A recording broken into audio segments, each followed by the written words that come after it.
Welcome to ILTV's Israel Daily. I'm Najagra Velazi, and coming up in today's newscast. Sirens blared throughout Israel to commemorate the 6 million Jews that perished in the Holocaust. A Palestinian terror attack in Jerusalem leaves 2 injured. And ILTV sits down for a moving and inspirational interview with Berthe, a 91-year-old Holocaust survivor.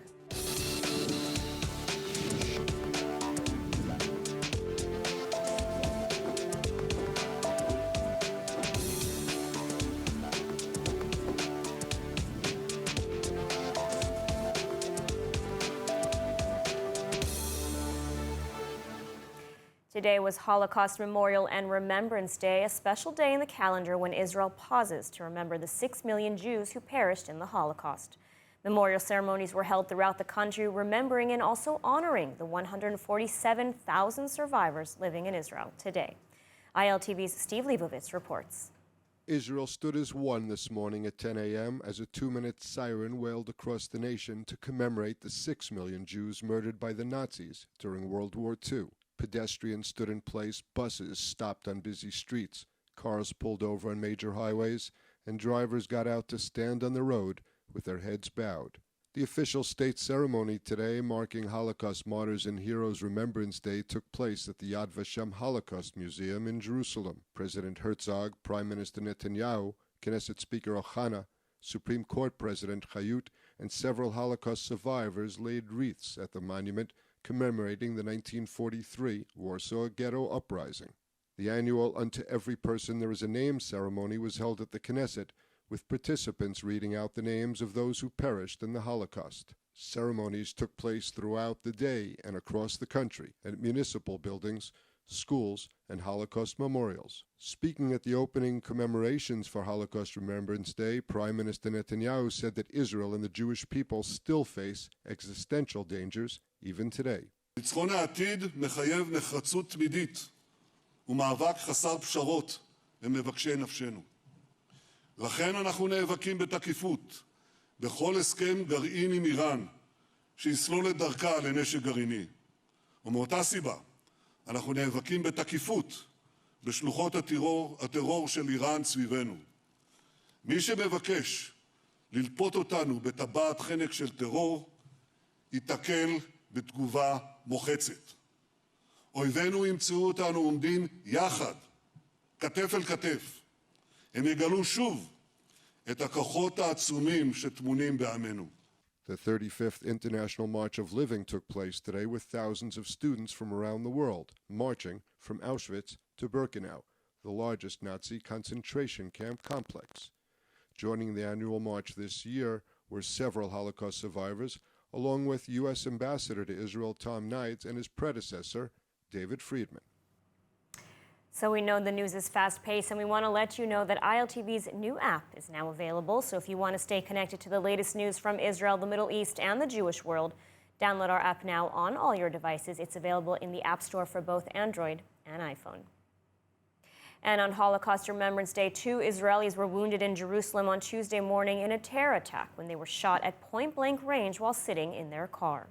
The terrorist escaped the scene and is being pursued by security forces. 2 Israeli men had arrived nearby Shimon HaTzadik synagogue in eastern Jerusalem on their way to morning prayers. Just after they parked, the gunman approached firing shots at point-blank range. After firing the shots, the gunman fled the scene and is being pursued by security forces. The Magen David Adom ambulance service arrived quickly on the scene and treated the victims. The 48 and 50-year-old victims were taken to Shaarei Tzedek in Hadassah Mount Scope for treatment. Both victims are listed in stable condition. Police were at the scene on Pierre Van Passan Street investigating the shooting. The gun apparently used in the attack was a Carlo submachine gun found by the officers nearby.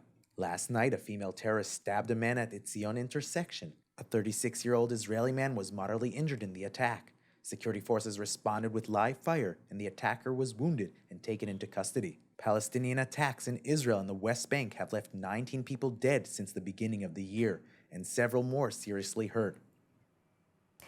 And visiting U.S. Senator Lindsey Graham says that normalization between Israel and Saudi Arabia remains possible, but the window of opportunity may be closing. ILTV's William Sharon with more. While meeting with Prime Minister Benjamin Netanyahu in Jerusalem, U.S. Senator Lindsey Graham said the deal could be struck this year or early in 2024 if the Biden administration pushes in that direction. Saudi Arabia, I'd like to upgrade our relationship. We have to do it in a way that would be reassuring to our friends in Israel. I want to help President Biden. I told the Crown Prince that the best time to upgrade the relationship is now. That President Biden is very interested in normalizing relationships with Saudi Arabia, and in turn, Saudi Arabia recognizing the one and only Jewish state. Senator Graham said the Republicans were on board with the willingness to make certain concessions to the Saudis, but the Biden administrations may still need some encouragement. Critics have said the Biden administration have not been sincerely devoted to advancing the accords. To the extent as a Republican I can help make that happen, I will do it. I believe that the Republican Party, writ large, would be glad to work with President Biden to change the relationship between the United States and Saudi Arabia that eventually could result in the recognition of Israel by the Saudi government. That is why I'm here. It will take a lot of effort, but it's worth trying. Prime Minister Benjamin Netanyahu has made normalizing relations with Saudi Arabia top priority since returning to premiership on December 29th. We want normalization and peace with Saudi Arabia. We view that as perhaps the giant leap forward towards ending the Arab-Israeli conflict. This agreement could have monumental consequences, historic consequences, both for Israel, for Saudi Arabia, for the region, for the world. So we welcome, obviously, the American participation by President Biden, by support from both sides of the aisle in Congress.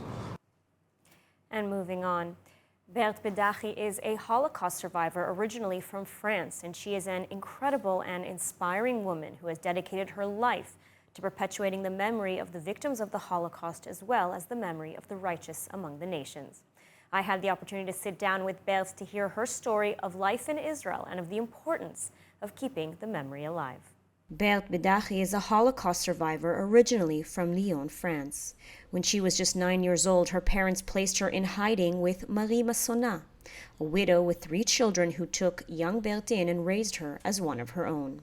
Berthe lived with the family for 3 years until the liberation of Lyon under the guise of a Christian and went to school and to church in the village. At the end of the war, she was reunited with her parents, the only survivors of their entire extended family.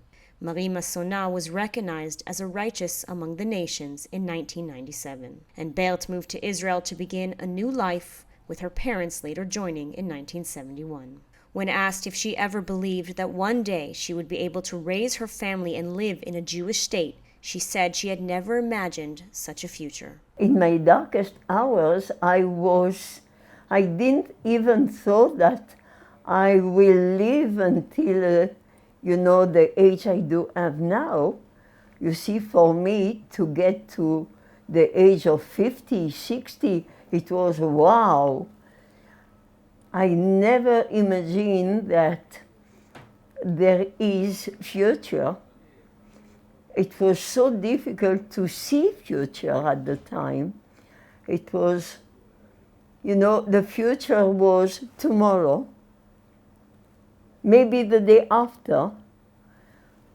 It was very difficult to imagine something better. We were living from one day to another and dealing from one day to another. Okay, we have a minimum of a daily, schedule, going to school at the time and doing whatever we have to do and trying to go on, trying to be as invisible as possible around. And that's it. You know, we never thought that there will be a future. In Israel, Berthe has thrived. She has 2 children, 9 grandchildren, and 6 great-grandchildren. To live in Israel, it is for me to be in a country where I can live with, it's my right to live. I don't have to say thank you to anyone if I live in Israel. I'm living in my country. I don't know if the Holocaust has been the reason to create the state of Israel, but okay, it probably contribute to it. But I think the story of what happened is something too big, you know, to be a simple story like in a history book. It was a big tragedy. And okay, and we have to keep the memory of that tragedy because so many of our family ancestors, and okay, I do remember my family. Okay, I'm a very old lady, but I do remember the people who are not here anymore. We'll never get to my age. We never got over the age of 30, 40. We never managed to get to know the rest of the family, to have children and grandchildren. That was the tragedy.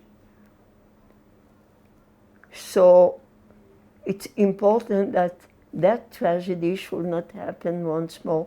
Her message to the world now: remember and stop the hatred. For me, it is to be very careful, and for me, the world over has to take care, because only if people all around the world will stop someone trying to go on to renew the hate, that it should be the world over to say to stop. Only from, you know, from one country, it will not be enough. It has to be huge in order to really stop hate. And okay, and so that's very important for me. We receive here people from all over the world: India, Japan, everywhere, Finland, South Africa. Everyone has to know. Everyone should take care. And to mark Holocaust Remembrance Day, U.S. Secretary of State Antony Blinken released a video sharing the testimony of his stepfather's escape from the Nazis. The video was produced through a partnership with the World Jewish Congress and Attention. Secretary of State emotionally recalled his stepfather's Holocaust experience, escape, and ultimate rescue. When hatred and violence against Jews spreads, other minorities are rarely far behind. My stepfather, Samuel Pizar, was 12 years old when the Nazis invaded his hometown of Bialystok, Poland. He spent 4 years in Nazi concentration camps. Twice, he was sent to the gas chambers in Auschwitz and managed to evade being killed. The second time by picking up a brush and pail and pretending he'd be sent to clean the floors. As the war was still raging, Pizar escaped the Nazis and went into hiding in the forest. He ultimately escaped during a winter death march and was liberated by American GIs. He was the only member of his family to survive. And of the 900 children at his school in Bialystok, he was the only survivor. At the very end of the war, in the midst of a death march, he and some of his closest friends made a break for it. They hid out in the forest for days. Blinken told of the dramatic moment of his stepfather's rescue. They heard a deep rumbling sound and saw something that they dreamed of seeing but never imagined they actually would see. A tank, but instead of having the Iron Cross on it, it had a 5-pointed white star. As he got to the tank, the hatch opened up and a large African-American GI looked down at him. And he looked up at the GI and got down on his knees and said the only 3 words of English that he knew that his mother had taught him before they were separated. God bless America. The GI reached down, pulled him up into the tank, into freedom. Pizar went on to become a renowned international lawyer, chronicler of the Holocaust, and human rights advocate. And the annual Tel Aviv University Antisemitism Report, in collaboration with the Anti-Defamation League ahead of Holocaust Remembrance Day, documented a sharp rise in 2022 in the number of anti-Semitic incidents in the United States and other Western countries, alongside a decline in several other countries. The Center for the Study of Contemporary Jewry at Tel Aviv University published its 22nd annual Anti-Semitism Worldwide Report in collaboration with the Anti-Defamation League. The report found a dramatic rise in anti-Semitism in 2022, with Haredi or ultra-Orthodox Jews being the main victim of assaults in the West. The report found that most physical assaults against Jews in the West tend to occur in a number of areas in big cities, usually on streets and public transportation, and the main target are the ultra-Orthodox because they are visibly identifiable as Jews and because they seem defenseless. The report indicates that there is anti-Semitism coming from both the left and the right. Anti-Semitism in the United States is particularly alarming. It has to do with the reality of increasing encroachment of the radical right and the radical left on the center, and the continued reality of big companies making big money from spreading big lies. The report's authors are calling for action from world leaders to counter the recent growing trend. Despite the efforts of governments in France, in Germany, and in the US, anti-Semitic incidents continue to climb, reaching historic levels in many countries. Simply put, the anxiety that Jews are facing around the world is substantiated by the numbers, and therefore it is reasonable for us to demand that more is done by elected officials, policymakers, and all people in positions of authority. We can't remain complacent in the face of this onslaught of anti-Semitism. Around the world, we need whole-of-society strategies and really integrated policy responses to make combating anti-Semitism a key priority in every country across the planet. This year's report, for the first time, includes a reference in the foreword to instances of alleged Jewish racism. And moving on to a completely different topic. Say you're visiting Israel and are unfortunately involved in a car accident. Well, these things can happen. What are you to do, and what are your rights?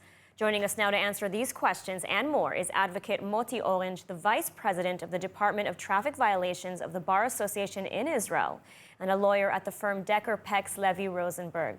Thank you for joining us. Thanks for having me. So car accidents, it's not something we like to think about, but of course they can happen. What do you need to know if you're involved in a car accident in terms of your rights? So it's very important to know that every person who's involved in a car accident, he's eligible for compensation, which means once you are involved in a car accident, regardless whose fault it does not even matter whose fault it is. The Israeli law is on a no-fault basis, which means once people are covered with insurance, so the insurance must give them and must pay them the money for their bodily injury. So the insurance covers the compensation, and regardless, like I said, if it's their fault or not their fault, regardless if you were driving the car or if you're a pedestrian just walking on the street, always the insurance must cover you by law. So, you mentioned bodily harm, but what comes to mind is what about, let's say, emotional harm, trauma, depression, anxiety, things that can happen after a car accident? Also, depression that happens is regarded as a result of the car accident. Also, that's called a bodily damage. And as a result, also that the insurance is supposed to pay and supposed to cover. And also that makes a person eligible to get compensation and to be compensated. So, you mentioned that anyone who has insurance is covered, which is also interesting whether you're responsible or not responsible. What happens if someone is injured but doesn't have insurance, or the full insurance, let's say? So it's a very, very big issue if you're not covered with insurance. I must say that it's also a traffic violation when you're not covered with insurance, which means every driver is supposed to be covered. However, though, there is a fund called Karnit, and Karnit does give money and does give compensation for people who are not covered. However, though, it's very important to know that Karnit afterwards can sue the person who was supposed to be covered with insurance. Now, I must say that people who walk on the street, like pedestrians, people, they're always covered, because if they're involved in a car accident, whoever's supposed to pay their damage, their bodily damages, is the driver. So they're always covered. And if the driver is not covered with insurance, so then Karnit will pay the pedestrian, and afterwards Karnit is going to sue the driver. However, like I said, always you're supposed to drive with insurance. Only one more point on that issue, that if the driver was involved in a car accident and he himself was injured and he was not covered with insurance, there's sometimes that also he's eligible to get compensation. In every specific matter, I must recommend to check with an attorney. And it's surprising to me that even if a person drove without insurance, that he's entitled to compensation.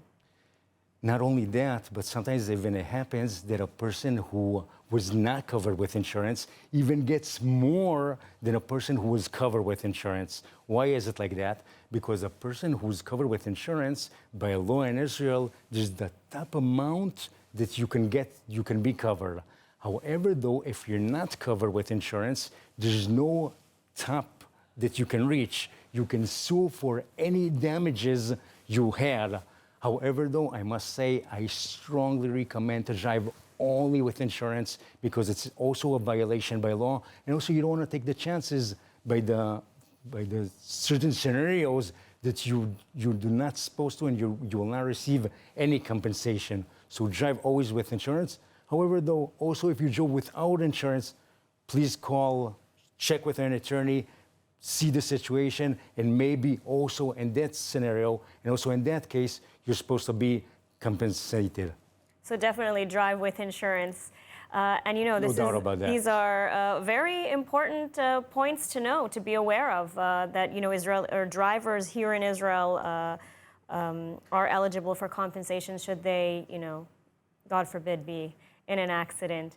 Moti Orange, thank you so much for taking the time to speak with us about this very important issue. Thank you. And now, let's take a look at the weather forecast. The skies are expected to be clear around most of the country tonight, with lows of around 17 degrees Celsius or 64 Fahrenheit. Then tomorrow we will see the sun shine as the skies remain clear, alongside steady top temperatures, seeing highs of about 29 degrees Celsius or 85 degrees Fahrenheit. That's all for today's news. For more updates from Israel on all your devices, check out our ILTV channel, subscribe to our ILTV newsletter, and don't forget to check out our new and improved website, ILTV.tv, with all the latest news from the heart of the State of Israel. I'm Madar Gavelazi. Be well, and thank you so much for watching.